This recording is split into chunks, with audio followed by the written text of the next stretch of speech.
A lot of women look financially successful online, but behind the scenes, they are stressed. They are making good money, but still fear when the bills come. They're swiping first and figuring it out later. Whew, that was me. They're trying to build a soft life on top of financial instability. And eventually, all of that catches up to you. I'm telling you from experience, because looking rich and feeling financially secure are two totally different things. Which is why in this video, I want to talk about why so many women still feel financially stressed even when they make good money. Okay, six-figure earners, I'm talking to you. The habits and mindset shifts that help me stop living financially insecure all the time, and how to create more peace and intentionality around your money before lifestyle inflation eats your whole paycheck alive, okay? So before we get into it, my name is Jocelyn. I am the founder of Maximize Money and a money coach that teaches women how to invest their first $100 in the stock market and continue to grow their money and their wealth with confidence. And as I mentioned, a lot of women look successfully online. They're driving the Benzes, they're in the high-rise apartments, but they still are stressed financially, and they're financing a lot of that. And that's not what I want for you, y'all. So I want to break down some of the myths as it relates to the soft life and financial insecurity. Is number one, society and social media has distorted what rich looks like. What I've realized over time is that truly, truly wealthy people do not wear their wealth, okay? Think of the Mark Zuckerbergs, think of Oprah, think of just all of the millionaires and billionaires on this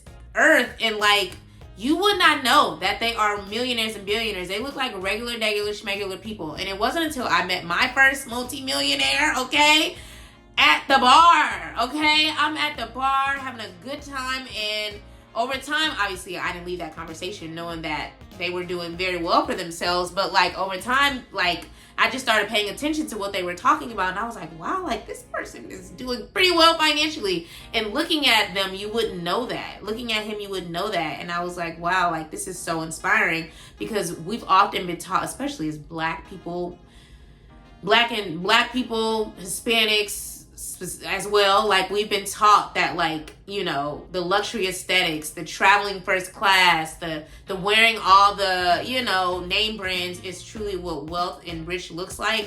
And that's not the case. Again, if you meet a multimillionaire in line at TJ Maxx, you wouldn't even know that he or she was a millionaire. And I think a lot of us are performing financial freedom and not actually experience it, because even if you have all these things, you're traveling, you're posting all these new outfits and all these name brands, all these bags online, but you're, you know, struggling to pay your car note, driving a Benz that you shouldn't be driving, likely living at home when you should be saving and you're not saving. Like, you are not hustling the right way. You're actually hustling backwards, and I don't want you to do that, okay? Which is why I want to lead with this, is that good money doesn't automatically equal peace. Create peace, because a lot of six-figure earners, y'all, six figures, meaning you make $100,000 and above, which is not a lot if you live in California or New York, but work with me here. 24% of professionals earning $100,000 plus say they are living paycheck to paycheck. So this is not just for people who are making 40K, 50K, 60K. That can still be good money. And honestly, you could still be doing better with your money than someone who is making over $100,000, because often what is not discussed is that our lifestyles increase with the more money that we make.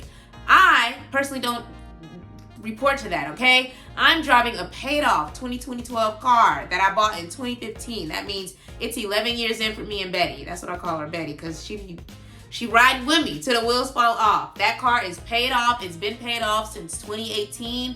Do I want a new car? Absolutely. Do I want a car note? Heck no.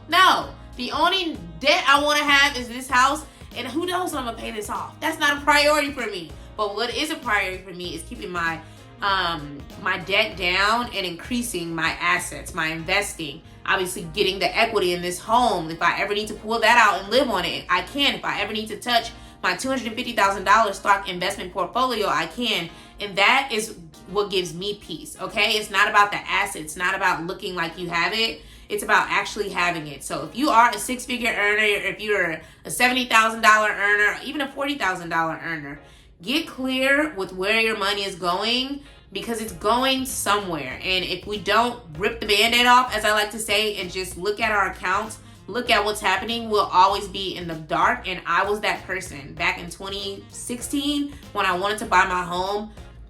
I hadn't been tracking my money. I just thought, okay, I'm making a pretty good salary. I'm paying the minimum balance on my car note, on my student loans, on my credit card. I should be good. My lender was like, no, you're not. Now, he didn't say those words, but he was like, okay, we need to take some time and get some things in order. And nothing wakes you up like trying to buy a home and not having the money. Nothing wakes you up by like not being able to afford to live on your own. Because my next thought was like, okay, it's fine. Like, I'll just move to an apartment. I couldn't even qualify for an apartment on my own. Like, it just was real ghetto. And I was getting ready to turn 30. And I was like, there's no way. I'm not about to be struggling like this in my 30s. What I did have, though, was vibes. I was at the happy hours. I was at the brunches. I was on vacations. Now, I still didn't wear my money back then either. I experienced my money, okay? And that hasn't changed. Baby girl still does that. But she plans for it now. I take advantage of the points and the miles. I'm a strategic credit card user. And because of that, I'm able to lower my flight cost or not have to pay anything at all. I just talked about how I want to go to Jeezy's residency. And I've already calculated that I have enough points to get there, okay? So now all I got to worry about is the cost of the ticket and where I'm going to stay for 24 hours.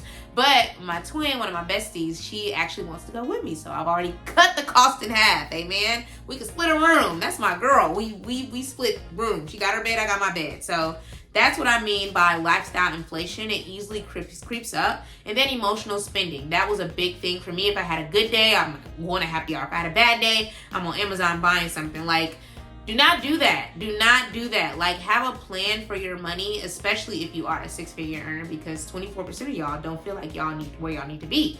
And I don't want that for you. So that is why I'm a huge fan of tracking my money. I use my own spending plan template. It's free. I have calculated it on the back end. So all you have to do is just input your numbers, input your categories. Most of the categories you're likely going to already be using, like groceries, gas, rent, mortgage. Like, we all have those expenses. But also, I have a space for fun money. I have a space for vacations. I have a space for saving and investing, because you need to be doing all of these things. It's not either or. It's like, what is a priority? If you're focused on paying down your debt and saving, that's your priority right now. If you're like, okay, I paid down my debt, I'm ready to save and start looking into investing, that's your priority. That is how your money works for you. Because again, you can want all the money in the world. Everybody says, oh, I don't want to cut back on my lifestyle. I want to make more money. It doesn't matter if your habits don't change. All you're going to do is be chasing the next dollar and the next dollar. And you can't experience real peace if you're doing that. And I'm saying this from experience, because at one point I had 3 jobs, okay? I would never go back to that girl again, ever. I was tired. I was stressed. It wasn't financial peace for me. But it was a short season in my life where I was just locked in. And I realized that I never wanted to do that again. And by the grace of God, I haven't had to, because I'm so much better with my money. Before I was even making 6 figures, which I'm no longer making. I got laid off of my job. But when I finally made my first 6-figure salary, I knew what to do with my money, because even when I was making $60K, I had gotten diligent. When I realized I couldn't buy that freaking home, I couldn't live on my own, I said, bet. I'm about to set some habits up now so that this $60K one day is going to be $100K. It's going to be $150K. And I'm going to know exactly what to do with the money. Stop waiting until you feel like you have more money. And stop waiting and feeling like I need to just go make more money. No, you need to get serious about your money now so that God can bless you with more. You have to be a good steward over your money. So all that emotional spending, the saving last and spending first, not investing, knowing you have the money, I'm talking to you. If that hurts your feelings, good, because we need to hurt each other's feelings a little more, and we do it with love around here. So again, the bottom line is that making money and building wealth are 2 different things, and I want you to have both, and I want you to manage your money well, and it starts with tracking where your money is going. So again, I have a free spending plan template. And if you comment spending plan below, I will send you the link to download it. It gets me together, because sometimes I forget that I spent something, or that I planned something and I spent that money and that stuff, and I'm like, oh my God, let me reel it back in. And if I'm being transparent, it's because of this diligence that I have with my money that I'm able to like live comfortably during this layoff number 2. If you don't know, I got laid off from my job back in November. This is my second layoff, different company. And that first layoff showed me that like I was just too passive. I was too hands off with my money. I wasn't even checking my accounts. I was moving money around to avoid overdraft fees. Like, it just was real ghetto. And I hope that my story, my transparency connects with you, if you feel like it's just, I'm in too deep, I'm not, it's too much. No, it's not. You have to put one foot in front of the other and just seeing what's going on with your money, like looking at your spending plan. Nobody else is going to have access to it. It's only you. So you can judge yourself. That's what I do. I judge myself and I share the things that need to happen with you all so that you know that you're not alone. So again, we don't know what the future holds. These jobs could switch up. The layoffs haven't slowed down. If you work a business, run a business, you know that there's high seasons, low seasons. Knowing that your money is where it needs to be can help you not feel pressed to always take the next opportunity, especially if it doesn't align. I'm huge on alignment in this season in particular, and I want you to be as well, so that we have a choice of what we do. We have a choice of when we rest. We have a choice on what we take on and what we don't. That's the point of financial independence and financial freedom, and I want that for all of us. So again, comment spending plan below if you want to get my free spending plan template. It's going to get you together in the best way. And again, it's private to you. Nobody else is going to see it unless you want them to. The next thing is to stop financially reacting, okay? I just talked about how I used to avoid checking my accounts, and that's how stuff just left, you know? Like, I was spending without understanding. I was getting withdrawals and stuff that were hitting on days that they weren't supposed to. I was spending impulsively, and I just had an overall lack of financial planning, and I didn't take my money serious. So because of that, my life was chaotic, whether I realize it or not. And it's not until you decide to do big things with your money, like buy a home, buy a car, that you realize that your money is just so out of whack. And so one thing that helped me to stop being chaotic and feeling chaotic with my money is, of course, the spending plan, but also setting up account alerts, y'all. This is a sleeper. Like, I set up, and I still have this. I started this back in 2016 when the budgetnista told me to do it. Like, set up alerts for everything that's happening in your account. Withdrawals, deposits, transfers, auto pay. Set up everything so you know what's happening, because it's easy for you to miss something. That subscription that you're not even using,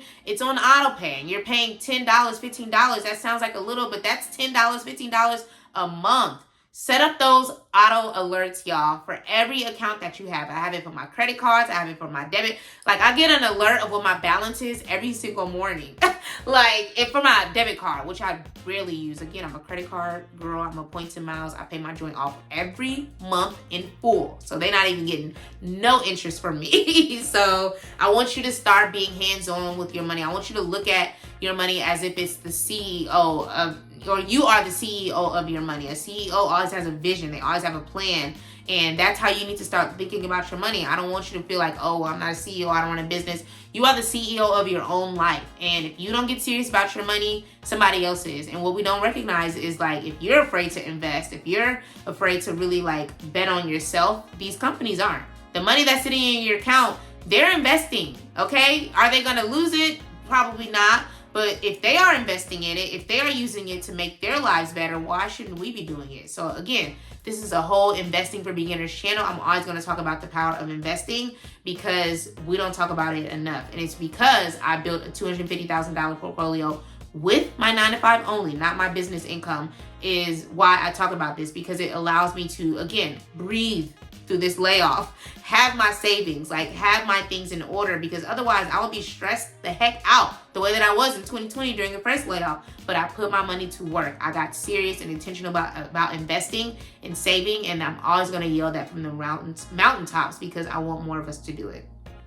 The next thing I want you to recognize is that a soft life should create peace, okay? Financial peace, flexibility to, again, do what you want when you want to do it. Not stressing over every swipe, whether you have it or not. Moving money around, like, nobody wants to feel like that. And I used to feel like that. I don't want you to do that. So being able to enjoy your life and know that you can make the purchases, you can say yes to the random Tuesday lunch and not stress about if that's going to throw off your goals, is a great feeling to have. Now, because of that, everything can't be a yes. You have to decide what matters to you according to your values, the season that you're in.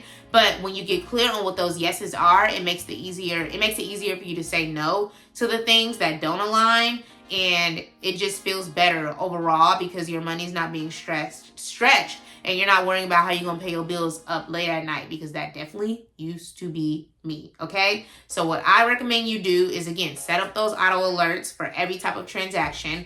Pay off your balances in full, okay? Those credit cards, do not carry them balances. Do not do minimum the $25, $75. No, pay more than that, because all that's doing is touching the interest. You're not even touching the principals, and the principal is going to allow that balance to decrease. So I want you to get serious about not carrying those balances from week to month, and I want you to be using the free spending plan template, y'all. It is free to download. Just comment spending plan below, because again, the real flex is being able to enjoy your life without constantly stressing about money and how you spent it afterward. That used to be me. That's no longer me. I'm very intentional with how I spend my money. I'm very intentional with how I live my life, and I want you to be as well. So hopefully these were some helpful gems, some helpful tips that you plan to apply to your life. Okay, let me know which one resonated with you the most. And I want you to join me on my next video where I talk about my laid off journey. I got laid off twice, and the money moves that I made to build